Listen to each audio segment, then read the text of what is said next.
I pulled the mask over my nose, pausing my music as the car pulled alongside the curb outside my apartment, kicking up a spray of filthy snow the plows had piled along the streets. There was a red sedan with a slight tint to the windows, and one of those dancing hula ornaments at the center of its dashboard, similar to the one displayed on my screen. I shuddered, muttering in irritation at the flecks of muddy snow that now dotted my jeans, stepping gingerly through the mound as I rounded the back of the car. I knew better than to enter the vehicle without confirming first. I'd heard the horror stories about women getting into the wrong Uber or Lyft and finding themselves stuck in a car with some maniac, and I'd made a practice of always checking before I got in. I squinted, glancing between the rideshare app open on my phone and the license plate beneath the trunk.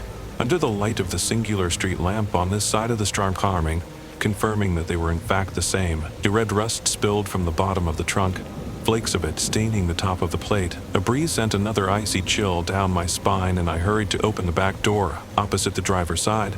As I slid into the vehicle, I huffed with exertion, doing my best to kick some of the clinging snow from my boot as I entered. Jonathan and Seward. I decided I'd clean them as best as I could and turned, bringing my legs into the car as I sat upright, turning my full attention to the driver for the first time. He nodded, his long greasy hair bobbing across his shoulders with the motion. He watched me for a moment in the rearview mirror, and I couldn't help but stir. There's something about the odd look in his eyes making me slightly uncomfortable. Even with the mask covering half of his face, the stained surgical mask that looked like it had been in use since the start of the pandemic, there was something hollow yet strangely sinister in his vacant stare. For a moment I considered thinking up some excuse to go back inside and call another ride, but a quick glance at the time made me realize I was already going to be late. And my boss was an asshole, and I'd had a string of late starts throughout the year since my car had died on me. I really couldn't make this worse. I took in a breath, clutching the pepper spray on my keys for affirmation as I closed the door. And my eyes watered as the smell of the car hit my nose, and I almost climbed out from that alone.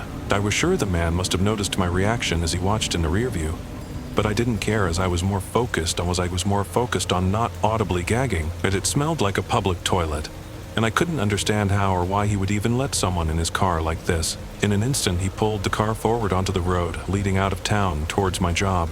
I work as a bartender at a local dive bar strip club on the outskirts of town, 15 minutes from my house. I had a car, or did before I got into an accident during the pandemic, and with slow work it had been a struggle to save for repairs. So for the time being, it was ride-share apps and awkward conversations. I fought the urge to get comfortable and settle in to scroll social media or listen to a podcast. My cell service was spotty in these areas as it was, and I was quickly running out of data for the month, so any streaming was out of the question. Hell, even trying to follow the progress of my ride on the app was all but impossible with my phone.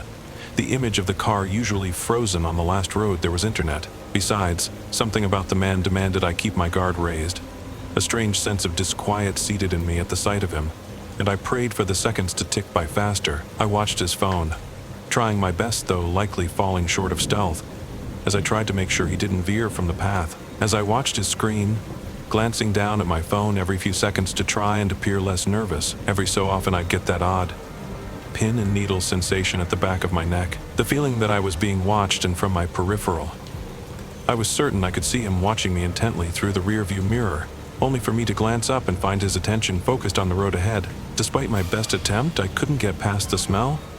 It reeked, and I couldn't understand how Jonathan wasn't reacting. I was trying to work up the courage to ask him to roll down a window without coming off as rude when he suddenly spoke. The voice of his was low and raspy as he read the name of my bar aloud.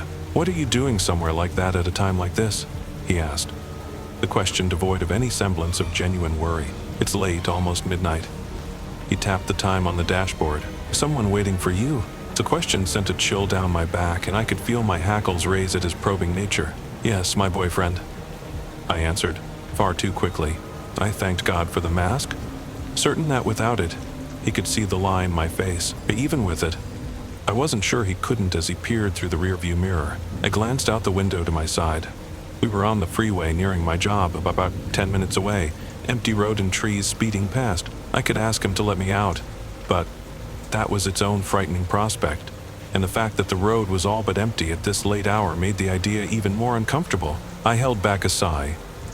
We were getting closer to my job, and he seemed to be sticking to the GPS. I clutched the pepper spray for assurance and resolved that I could make it through the rest of the drive. It's not like I hadn't had a creepy driver or two before, but I'd always made it to my destination safely. There hadn't been anything yet to tell me Jonathan wasn't anything more than your average, run-of-the-mill creep. I was sure I could handle 10 more minutes of uneasiness, rather than being stranded on the side of the road at night. Still, his question and my sudden answer had put me on edge, and an idea occurred to me. I scrolled through my contacts until I found Tyrell, my coworker, and the nighttime security at the bar, but he was the closest thing to a friend I had, and a tall, imposing veteran. The phone rang, once, twice, several times as I pleaded mentally for an answer. "Hey, this is Tyrell." My heart leapt. "Hey, Ty. I'm sorry I missed your call. Leave a message and I'll try to get back to you." It plummeted in the following instant, though his eyes stayed on the road. I could almost feel that the man's attention was fully on me. "I'm on the way." I tried to continue seamlessly, stumbling along my words despite myself as I spoke. "I'll need some help taking that stuff inside from the back, so if you could come out to help me, that would be great." I paused, my heart in my throat as watched each other in the mirror. The air buzzed with palpable tension, and it suddenly felt very suffocating under the mask as I tried to breathe normally. That stench, God, where was it coming from? It clung to the air, assaulting my senses with every breath, and my eyes water. "Okay, bye," I muttered into the phone, realizing I was supposed to be on a call. I'd been so distracted, my attention had strayed from both the road and Jonathan's phone. I hardly realized that we'd veered off my recognized path at some point, apparently turning down one of the many off-roads along the way. I could see the icon on his screen freeze as the app recalculated the route, finding a new path to my job, which he ignored, continuing forward. I think you should have stayed on the interstate. It's the quickest way and my boyfriend's already expecting me so." Jonathan chuckled to himself. "It's a shortcut," he murmured. Then, with a click, he turned off the screen of his phone, grabbing it off of its mount at the center of the dashboard, sliding it into his coat pocket beneath something else. So my heart plummeted, as though I were in freefall. He laughed to himself as though he'd told some inside joke, and with a feigned, odd sort of leisure began drumming along the steering wheel with his fingers, humming off-key loudly. My head spun, a sense of surrealism buzzing in the air as my stomach dropped, watching the screen of his phone go black. I could check our progress from the app. I knew that much, but something told me it wasn't necessary. Everything about the way he'd said it, and the fact that he'd turned off Doc, told me that he wasn't heading once in the bar. I glanced down at the phone, trying desperately to appear unfazed, though I was sure my heartbeat must have been audible over the silence in the car and the bar and the faint crunch of gravel roads under the tires. As I watched our car veer further from any recognized path to my job, a light bulb went off as I noticed something from the corner of my eye, the image of the driver, Jonathan. I took in a sharp breath. I hadn't paid close enough attention. I checked the license plate. I always checked the license plate, but that wasn't enough. In my haste, I'd neglected to actually check that the driver on the app was the one sitting in the front seat, staring down at the screen. My hands began to shake, no matter how hard I tried to stop it, as a cold dread began to wash through me. My eyes moved slowly from my phone to the man in the front seat, and to my horror, I could see that he was still glancing up in the mirror back at me. It wasn't the right driver. The man on my screen, Jonathan, was a kindly-looking older gentleman, old enough to be my grandfather, with tan skin and short gray hair cut neat, at a far cry from the shifty, strange character I was now alone in the car with. My mind raced as my heartbeat painfully thudded against the inside of my chest. I wanted to call the police, but the idea scared me for the same reason asking him to stop it earlier: escalation. I got the distinct feeling the man was unwell, and likely dangerous. He could respond to my attempts to call with more immediate violence. Fuck. I wanted to throw up. I'd listened to a true crime podcast or two in my day, and it was beginning to feel more and more like I was being featured in one. I could almost hear them narrating my demise, describing with a practiced, spooky voice how I'd been distracted and wandered into a nightmarish last ride. And my thoughts were plagued by all the things I hadn't done, whether it was because I put them off till some nebulous future date or just couldn't because of life. There was so much I wanted to do. I was so caught up in horrible fantasy. I was slow to realize that the car was slowing down, pulling near the side of the unmarked road. The thudding in my chest intensified violently as I saw his eyes in the mirror and found a look of predatory glee glistening in them. What? Where are we? I bit my tongue furiously at how feeble I sounded in the moment, the fear audible in my voice as I stumbled over my words. The silence in the car felt suffocating, paired with that smell. God, what was that? Between the sheer terror I felt and the disgust that horrid stench brewed in me, I wasn't sure if I was going to vomit or pass out. It was like the reek of feces and blood. I didn't know how I'd missed it before. The smell of blood, clear as day now that I noticed it, was present amongst that unfamiliar stench. Animal panic lurched forth in me, a foreboding sense that something bad had happened in this car, likely very recently, twisting my stomach into knots. "Why are you stopping?" I asked, doing my best to sound firm in my question. He laughed, trying to conceal it by halfway stifling it into a fake coughing fit. There's something I have to show you." "Look," he ushered for me to move nearer, pointing in the distance at something I couldn't see from the back seat, ushering for me to lean into the front of the car with him. "It's right there, I'm just showing people, just look. Come over here so you can see." A nauseating shudder raised the hairs along my back. He motioned again for me to move closer, indicating the space on the console beside him, right within arm's reach. "I can see it from here." I lied, unable to make out whatever in the trees he was pointing to, unwilling to take my eyes off of him for long. He sighed and muttered something, giggling to himself again like he was telling some wonderful joke. "Come look, it'll be quick. Then I'll get you right back to work." I didn't know what to do. Something made me feel like outright rejecting his invitation might lead things to spiral even quicker, but I was not about to leave the little safety the car offered at his request to follow this creep into the woods. Any doubt that he intended something awful at all but disappeared with his unwillingness to listen when I was clearly freaked out. The sick fuck was enjoying this. I think I see it fine here, really," I said, working at my seatbelt with one hand, opening the phone app to dial 911 with the other. Thankful he was still giggling to himself, staring out at the dark road ahead. "Nah, I think you should really step outside. I can help you if you'd like." He turned to face me, and in his eyes I saw nothing but venom and glee that was predatory and snake-like. I could have passed out from the sheer tidal wave of emotion that struck, dread and adrenaline battling for dominance as they seared through my veins. My eyes watered. God, I wanted them not to, but I couldn't help it. And I saw even beneath the filthy mask his smile widen, eyes thinning with humor. He turned back around, sliding a hand into the pocket of his large jacket, as he placed the other on the handle of his door. In my head, I could see myself dying 1,000 awful ways, dragged out to live the quick, violent end of my life in some fucking forest. I could almost see myself laying there, the life gone from my eyes as I grew frigid with the night, at the mercy of the elements of nature and decay, until some poor asshole found me. From the murky fog of horror clinging to me, perhaps spurred by that thought, came an idea. It probably wasn't a good one, and I could immediately picture the many ways it may only expedite my death. But it was an idea nonetheless. I could fight, but I doubted I would win. I could use my pepper spray, but then what? Unless I could overpower him enough to get him out of the car, I'd be running down some empty road waiting for police, and I was pretty sure he'd recover and get to me long before they could. That it was risky, but this, if it worked, could offer me an escape from the waking nightmare I was in. "Yeah, okay, sounds cool." I tried to sound convincingly interested, failing even to myself, as I grabbed the handle of the door. I swallowed, feeling almost nauseous from anxiety as he watched me through the mirror. Eyes narrowed. Still, it appeared my answer was enough for him. I guess whether it was genuine or not, we both knew I'd no other choice. To muttering a silent prayer for the first time in years, I pulled Benny stepping out of the car. I engaged the door lock, then closed it behind me, the sound ringing with a potential finality. The night air had a bite to it, frigid with the stubborn breeze that sent pins and needles through me. I had to be quick. I stepped away from the door, moving forward nearer the passenger side, glancing out in the direction he pointed, confirming my suspicion. There was nothing out there. Nothing but trees and more trees.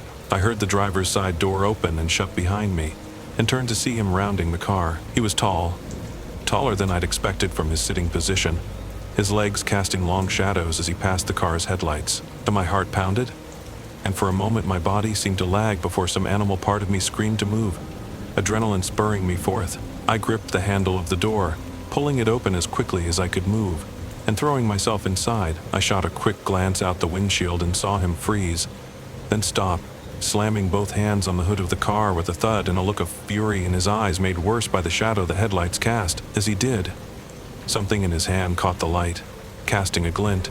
He had a knife, a long blade fit for some sort of butcher, already used by the looks of it. "Get the fuck out of the car, you fucking bitch. I'm gonna fucking gut you if you don't open this door," he cried out, a sound much like a furious animal, and hurried to the passenger side door. I locked the door as quickly as I could move, recoiling quickly away from the window as he slammed his fists against the glass, which cracked slightly where the hilt of the blade made contact. I screamed, a sound almost unfamiliar from my own mouth as he slammed his fists into the window again. In a rage, he stared at me, eyes almost bulging out of his head with anger, veins visible on his pale neck, then glanced at the door I'd just come out of, quickly tearing at the handle. I had locked it. The feeling of relief at my foresight was like salve on an open wound, only to be replaced as I watched him begin to round the back of the car. I hadn't locked the other door. "Fuck no," I cried, my voice raw with pure panic and defiance. I crawled over the center console, slamming my leg painfully against it in the process as I dove desperately for the power door lock on the driver's side. Our hands made contact at the same time, his on the handle, mine on the button. The split-second difference in the time it takes to pull a handle as push a button, the difference between life and death. The doors locked with a satisfying click, and I turned to see the man who wasn't Jonathan's eyes widen with a look of fury, shock, and worry. He reared back and kicked the driver's side window with enough force that his leg made it through, the bottom of his boot barely an inch from my face, but didn't manage to fully shatter it. He strained for a moment to pull his leg free, muttering a string of expletives and threats at me as he pulled against the glass, which tore at the legs of his stained jeans and drew nauseating amounts of blood in the process. Shock held me in place for a moment as I tried to blink myself back into action, and my eyes fell on the keys, still in the ignition, and I glanced back at the man trying to pry his leg from the window. He watched me with hate in his eyes, gripping the stained blade in his hand with white knuckles. "I'm gonna fucking kill you, Tracy." It shook me somehow, more than anything, to hear him say my name, and I wondered for a few horrifying moments how he had before I realized he had access to the app. He'd been on Jonathan's phone and would have seen the passenger's name. He groaned with exertion as he pulled, freeing his leg to the ankle. "I'm gonna reach in that car and slice you like." I'd heard enough. Imply, "Here, let me help you." I pulled the car from park to drive and hit the gas. "No, stop fucking." His words were cut off as the car picked up speed. There was a sickening crunch and a spray of blood and broken glass as most of the window gave way, and a man's leg met the car's frame at devastating speed. His roar of pain was just barely audible over the roar of the engine as I sped down the gravel path. I hit the brakes a few hundred feet up, glancing down at the map on the rideshare app still open on my phone. The road was a dead end. I would have to turn around. I maneuvered the car around as quickly as I could manage, desperate not to pull off into a ditch. The headlights illuminated the road, and I peered out expecting to see the man in pursuit, dragging himself forward if need be, blade in hand. But the road was empty. There was nothing to even indicate he'd ever been there at all, but a pile of glass in the road and some blood. Fuck this.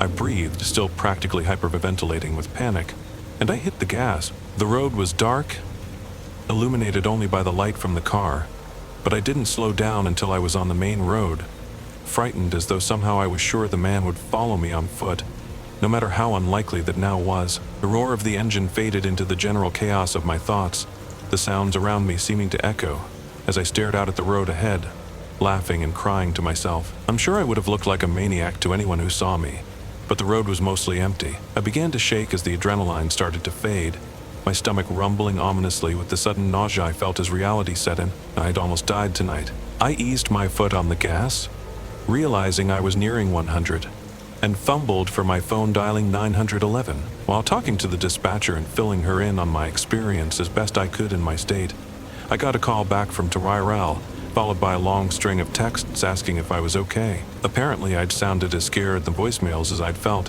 and it sent a strange chill down my back knowing that man heard me like that. Though my breath came quick and heavy, and I almost gagged yet again at that putrid reek, rolling down all of the other windows to try and clear the car of it. I'd almost thought it was coming from the fake driver, but now that he was gone I was sure there must be something else. The morbid curiosity began to arise with something like awful realization. I'd finished with the dispatcher by the time I pulled into the parking lot of the bar.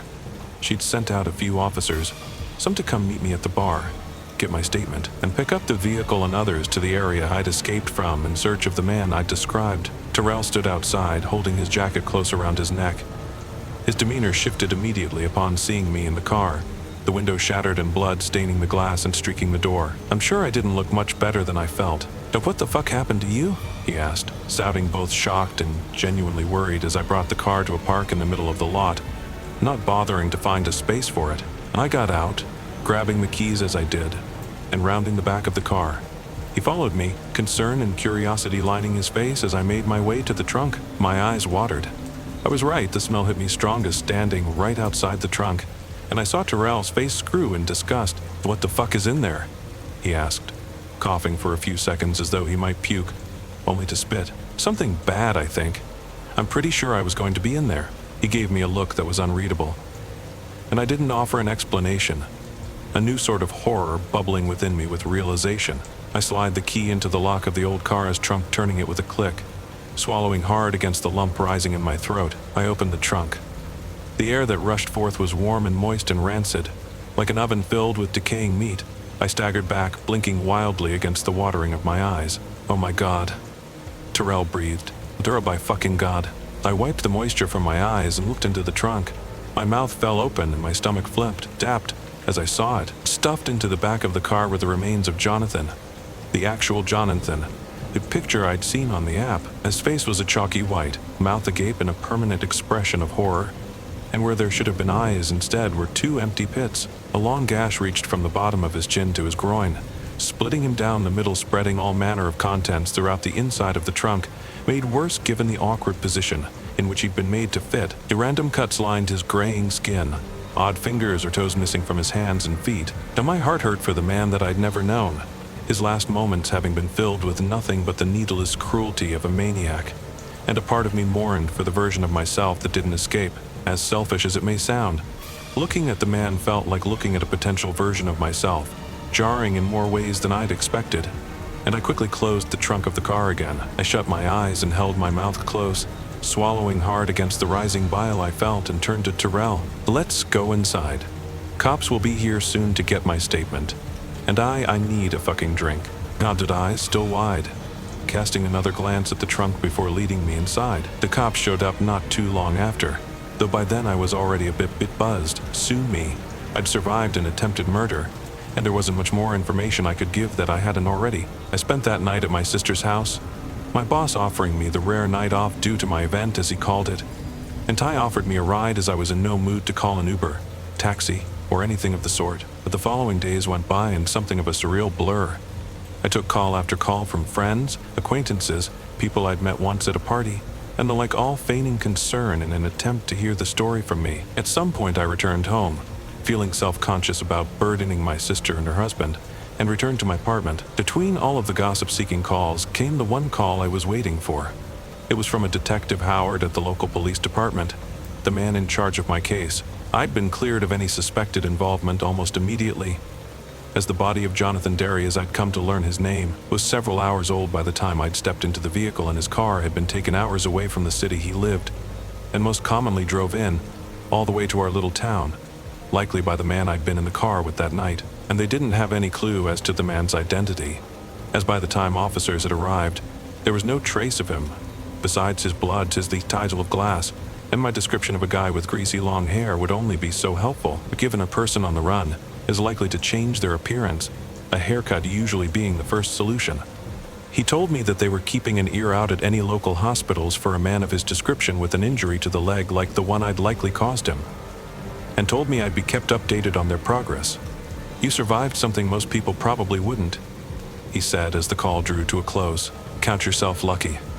I guess thanks. No problem. Get some rest. If you've got any questions. It occurred to me instantly like a random light flickering to light amongst the darkness. I wasn't even sure why. Did you find the phone? The driver's? Jonathan's? It was like pulling at a string and unraveling more and more frightening realizations. But the phone had my address, my name, and phone number on it. I'd never finished the ride, so there was no way to be sure how long he'd seen my address. Even if he hadn't, he'd seen where I lived. No phone. They're looking into it, though. What if he comes back? He knows where I live, or where I work. What if he comes back? The words left my mouth almost mechanically, my breath catching in my throat as a familiar anxiety returned. "Then you call us." "That's not likely to happen. We've got no reason to believe he stayed in the area. You're safe." He didn't sound convincing. "Again, if anything happens, call us." "Okay, thanks." I couldn't think of anything else to say as the call clicked to an end. The last few days have been passable. Ty's offered to drive me to and from work, which is fine for the time being, but I live out of his way and I don't want to impede for much longer. There's been no sign of that man, outside of the recurring nightmares riddling my restless sleep each night. But every time I see an unfamiliar car slow down outside my building, my heart stops, which is all too often in an apartment complex. That's why I'm writing that. It's both a warning and an attempt to get the guess shit out of my mind, so maybe leaving it here will help. That man, whoever he is still out there, and I'm sure there are others like him. If you use ride-sharing apps, Uber, Lyft, hell, even taxis, and the driver ever makes you feel uneasy in the slightest, trust your gut, because it's better than what the alternative could be, what it could have been for me. It's better than living a life looking over your shoulder.